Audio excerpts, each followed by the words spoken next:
Hey babes, it's Faith again. Um, okay, if you're a new parent, I'm gonna just talk about what's it like being a parent. For me, I was always materialistic based being a parent. Always wanted to make sure that they had shoes, clothing, food, obviously, like the necessities being a parent. Um, of course, shelter, and then everything later on. Well, um, I did not know at all how to take care of my kid. I'm going to be honest with you. Like, I did not know nothing until I had my first kid. Then I knew. Because I would speak to doctors. I went to every single doctor appointment that I had to go to for my kids.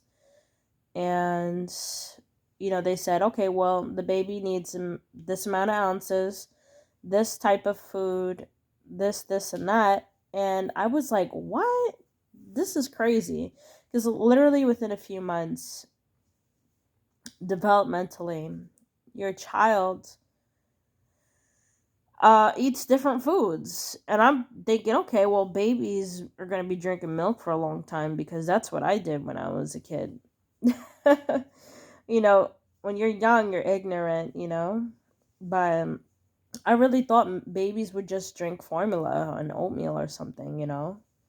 But yeah, once they hit about 6 months, that's when, you know, they start eating more denser foods, smoothies. And then on to being a toddler, it's like they have their own mind.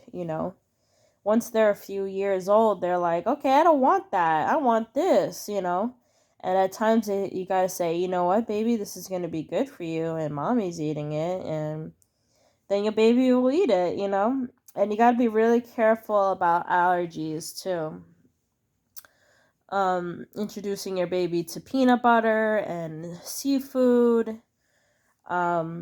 That was actually one of the first things I did. Once my kid was about a year, I was like, let me see if they're allergic to something. And as it went to, on and on, then she later on had different foods. Was able to have rice and beans and chicken and stuff. And it's an exciting thing to watch kids eat. I loved cooking for my kids. I would make, I would just go to the grocery store and give her what I ate.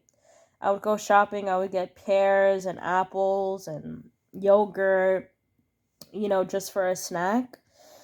And then I would have like spinach, like I would cook it down with some cheese and make delicious meals for my kids. So it was really exciting, like, cooking and being there for your kid. And if you're a parent, sometimes it's difficult. Like some parents, they don't want to do that. Like they don't want to cook for their kid and stuff. And so they act really crazy and weird and stuff. But, you know, that comes along with being a parent. And that's why people get they have their kids taken away from them and stuff because they're not able to provide for their kids. They're not able to cook for their kids and simple stuff like that. So, literally almost everything that I needed, I would either go to HRA or the doctors. Like when I had to take care of my kids, because my parents weren't going to do it for me. My mother and my father said, well, you know what? You should never spread your legs. It's plain and simple. And then once they had jobs, they were full time.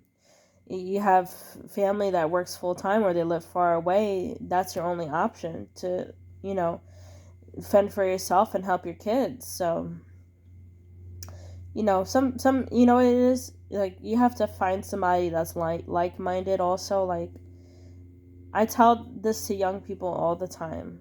Like-mindedness and just being nice, it could take you a very, very long way. So, I hope you guys have a good night, and sorry for the dark video, but this is what I was working with today. Bye.